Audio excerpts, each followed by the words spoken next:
नमस्कार, केवीबी न्यूज से प्रभात खबरों में आपका स्वागत है। प्रस्तुत है आज के मुख्य समाचार। दिल्ली में हुए कार विस्फोट मामले में संदिग्ध डॉक्टर उमर मोहम्मद का एक नया वीडियो सामने आया है। वीडियो में वो सुसाइड बम विस्फोट की बात करते दिख रहा है। दिल्ली धमाके से लगभग एक हफ्ता पहले आतंकी डॉक्टर उमर उन नबी अपने घर जो जम्मू कश्मीर के पुलवामा में है गया था। उस दौरान उसने अपने साथियों या मंसूबों से जुड़ा एक मोबाइल फोन अपने भाई को दे दिया। उमर ने कहा था कि अगर मुझसे जुड़ी कोई खबर आए तो वो फोन फेंक देना। भाई ने डर के मारे उस फोन को एक तालाब में फेंक दिया ताकि जांच एजेंसियों को असल सबूत न मिले, लेकिन बाद में वो फोन बरामद किया गया। हालांकि पानी में होने की वजह से उसकी मदरबोर्ड क्षतिग्रस्त हो गई थी। फिर भी उसमें से उमर का एक वीडियो मिला जिसमें वो आत्मघाती हमलों, सुसाइड बॉम्बिंग को शहीदी ऑपरेशन कह रहा था। जांच एजेंसियों के अनुसार ये वीडियो धमाके से कुछ दिन पहले रिकॉर्ड किया गया था और इसमें उमर की मंशा एवं मानसिकता स्पष्ट दिख रही है। इस घटना में अब तक मृतकों की संख्या 15 पहुंच चुकी है। लालू प्रसाद यादव की पुत्री रोहिणी आचार्य ने सोशल मीडिया पर खुलकर कहा है कि उन्होंने अपने पिता को किडनी दान की थी, लेकिन अब परिवार में उन्हें इस बलिदान के लिए अपमानित महसूस करना पड़ रहा है। उनके अनुसार जब पिता की किडनी ट्रांसप्लांट की बारी आई थी तब अन्य बेटों ने पीछे हटने का विकल्प चुना, लेकिन उन्होंने स्वयं आगे आकर अंगदान किया। इसके बावजूद उन्हें ये कहना पड़ा कि उन्हें परिवार में गंदी किडनी कहकर करोड़ों रुपए व टिकट लिए जैसे आरोपों का सामना करना पड़ा है। उन्होंने कहा है कि इस अपमान के बाद उन्होंने राजनीति से दूरी लेने और परिवार से नाता तोड़ने की बात सोची है। उत्तराखंड में नशा मुक्त भारत अभियान की 5वीं वर्षगांठ पर आयोजित राज्य स्तरीय कार्यक्रम में मुख्यमंत्री पुष्कर सिंह धामी ने बताया कि नशा समाज को कमजोर करने वाली खतरनाक चुनौती है, इसलिए युवाओं को मिलकर नशे को ना कहना होगा। उन्होंने कहा कि सरकार ने पिछले वर्षों में एंटी नारकोटिक्स टास्क फोर्स को मजबूत किया, जिसके परिणाम स्वरूप अब तक 6,000 से ज्यादा नशे के सौदागर गिरफ्तार किए जा चुके हैं और करीब 200 करोड़ रुपए से अधिक की अवैध नशीली दवाएं जब्त की गई हैं। राज्य में पुनर्वास के लिए 4 इंटीग्रेटेड रिहैबिलिटेशन सेंटर और एम्स ऋषिकेश की सहयोगी एडिक्शन ट्रीटमेंट फैसिलिटी संचालित हो रही हैं, जहां नशे से पीड़ितों को इलाज और काउंसलिंग दी जा रही है। स्कूलों और कॉलेजों में एंटी ड्रग कमेटियां भी बनाई गई हैं, जो जागरूकता को बढ़ा रही हैं। अभियान में उत्तराखंड की पारंपरिक ऐपण कला को भी जोड़ा गया है, जिसके माध्यम से नशा विरोधी संदेशों का प्रसार किया जा रहा है। मुख्यमंत्री ने कहा कि नशा मुक्त समाज बनाना सिर्फ सरकार नहीं, बल्कि पूरे समाज, युवा, परिवार और संस्थाओं की साझा जिम्मेदारी है।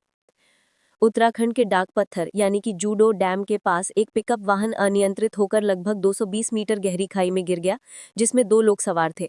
एसडीआरएफ की टीम ने तुरंत बचाव कार्य शुरू किया। पहले गंभीर रूप से घायल व्यक्ति यानी कि हुकुम को सुरक्षित बाहर निकाला गया और अस्पताल भेजा गया, जबकि दूसरे विकास नगर के राशिद अली का शव बरामद कर जिला पुलिस को सौंप दिया गया। उत्तराखंड का बद्रीनाथ धाम वर्ष 2026 तक एक आधुनिक स्मार्ट स्पिरिचुअल सिटी के रूप में विकसित किया जा रहा है, जिसके लिए लगभग 481 करोड़ रुपए का मास्टर प्लान तेजी से लागू किया जा रहा है और पूरे प्रोजेक्ट की मॉनिटरिंग सीधे पीएमओ द्वारा की जा रही है। योजना के तहत 85 हेक्टेयर क्षेत्र में मंदिर परिसर, प्रवेश मार्ग और आसपास के पूरे इलाके को नया स्वरूप दिया जाएगा।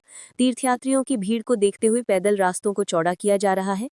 अलकनंदा नदी के किनारे एक आकर्षक रिवर फ्रंट और प्लाजा विकसित किया जाएगा।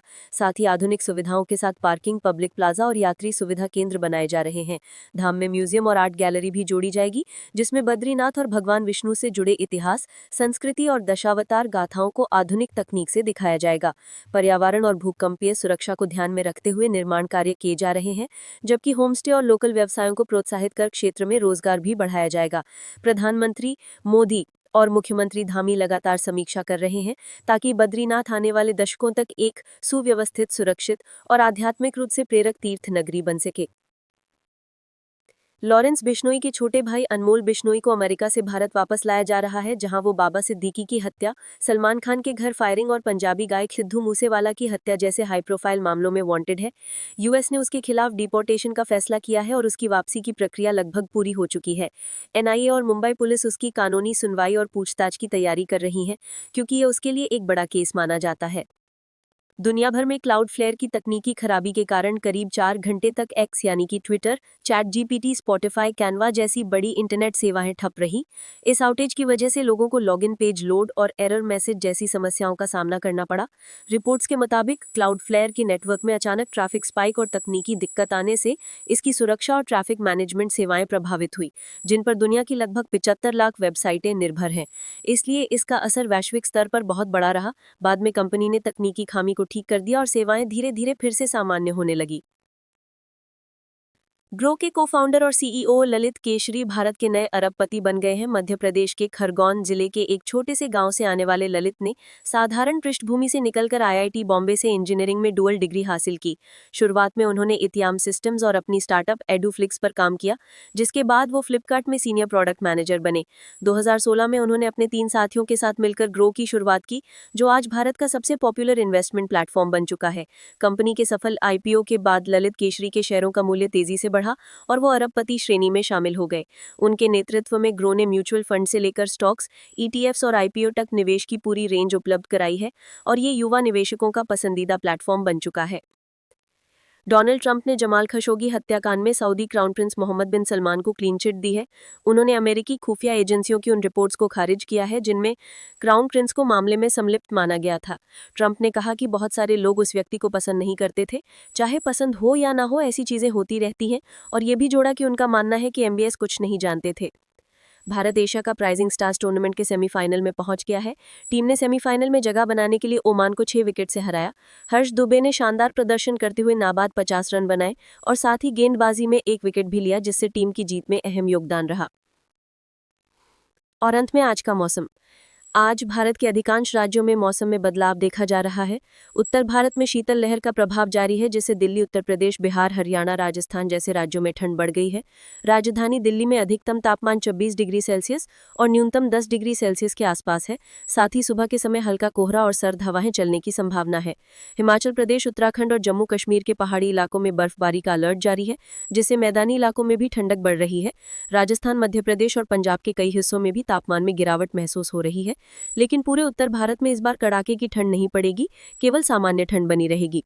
दक्षिण भारत में तमिलनाडु, केरल, आंध्र प्रदेश और कर्नाटक जैसे राज्यों में मूसलाधार बारिश का अलर्ट दिया गया है। खासकर तमिलनाडु के कई जिलों में भारी बारिश होने की संभावना है। इन राज्यों में अधिकतम तापमान 29 से 31 डिग्री सेल्सियस और न्यूनतम तापमान 22 से 26 डिग्री सेल्सियस के बीच है। मुंबई, पुणे, अहमदाबाद जैसे पश्चिमी और मध्य भारत के शहरों में मौसम आमतौर पर शुष्क है, लेकिन वहां भी रात के तापमान में गिरावट आई है। पूर्वोत्तर भारत में भी ठंड और कोहरे का असर देखा जा रहा है। कुल मिलाकर देश के विभिन्न हिस्सों में मौसम में ठंड का मिश्रण है। और इसी के साथ केवीपी न्यूज से आज के प्रभात समाचार समाप्त हुए। नमस्कार।